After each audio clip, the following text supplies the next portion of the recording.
Deadlock finally got another balance patch and it changes a ton of things, from a complete rework of the Urn to a huge amount of item changes. I will go over the most important things that got changed. Let's get right into it.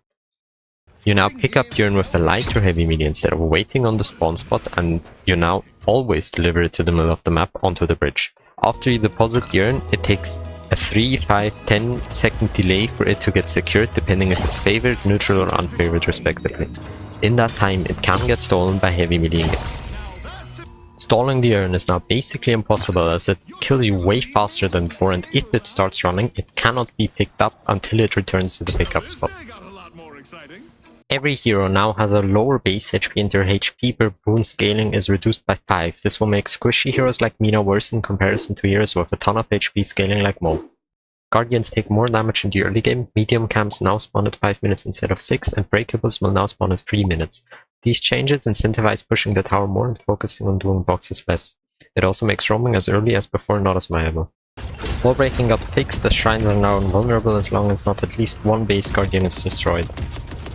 On the map, 2 jump pads have been removed, on this side and on the other respectively. These have been very useful for getting to the bridge buff and rotating over to the side lane, which now is significantly slower. Sliding no longer affects sprint speed. There has been a change to wall jump, which makes them, if you do them while in combat, gives you minus 25% stamina regen for 5 seconds. I do not like this change, as you can't really see if that stamina regen is active. There's no effect for it, and I do not like nerfing wall jumps in general. Healing minions now heal a tiny bit more, but over double the time frame, so that you can't have as much burst healing as before. Various objectives got their bullet resist increased, mid-boss is now spawned at the beginning of the game, investment bonuses got changed a bit. It will be interesting how this affects build, and there's a ton of fixes and quality of life improvements. They added a new tier 1 vitality item this year.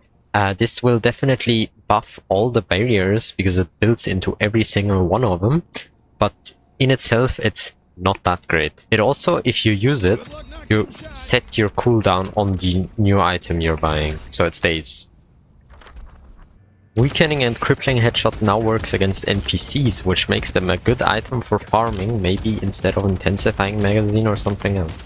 Now for the general gun item changes. Opening rounds got their spirit power reduced from 7 to 4, which is supposed to be expected. Mystic Shot got a massive 20% spirit scaling increase buff. Tesla bullets and capacitor got their proc cooldown reduced by 0.05 seconds, which is huge. That should make those items way better. Shadow Weave got a huge amount of changes, just rebalanced everything basically.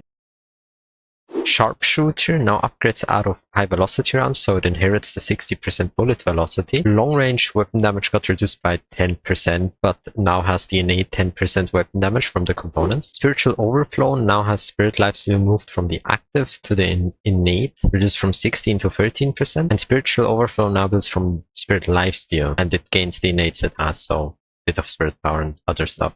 Extra Regen has some of its regen moved to out of combat region, which makes it a bit more in line with all the other lane items. It was built a lot.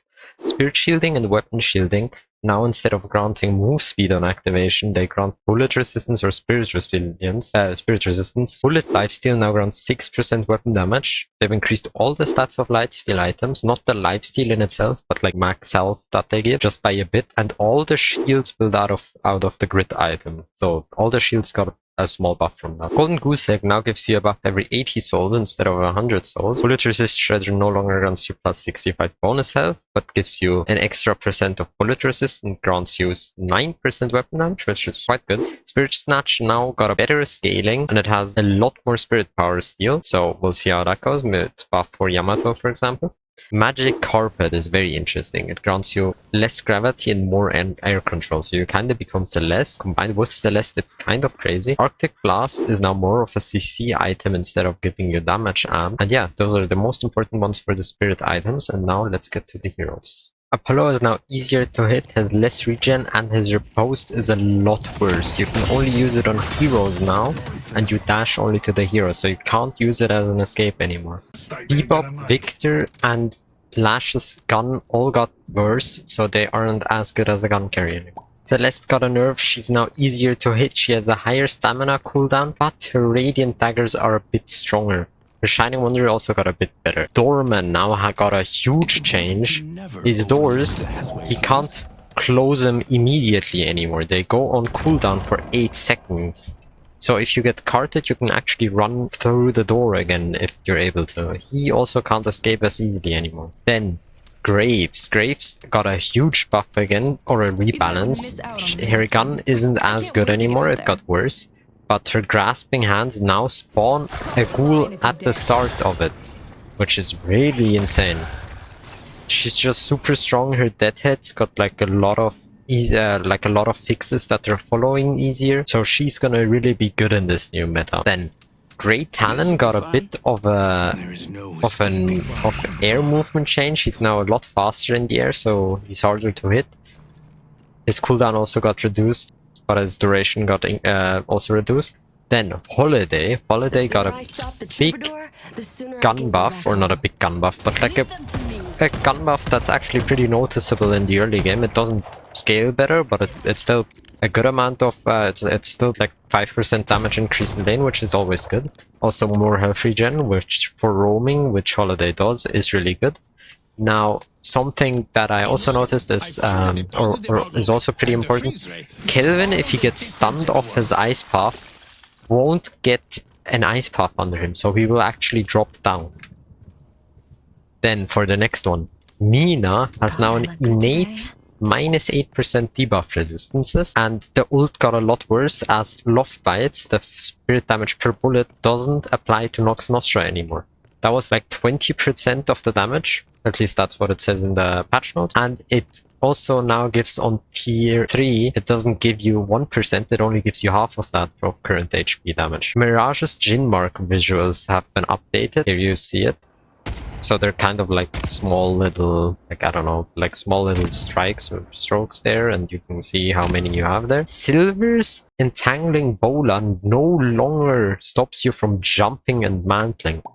That's a huge change. That was always very hard to escape from, but now that is no longer a thing. It's just like a capacitor and not completely immobilizes you, basically.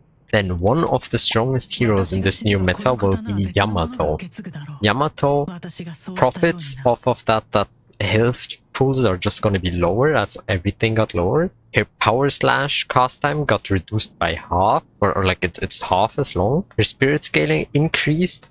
Her flying slash range increased. Her flying slash tier 2 no longer grants her the range, but that got just moved to the grapple, which is now the same range if you have it at tier 3 than it was before. And Crimson Slash is now easier to hit, and the transformation gives you more weapon damage. So what do you guys think of the new changes? I think it's definitely brings some new fresh air with the Urn changes, but I still have to see if I like it or not. But what do you guys think? Let me know in the comments.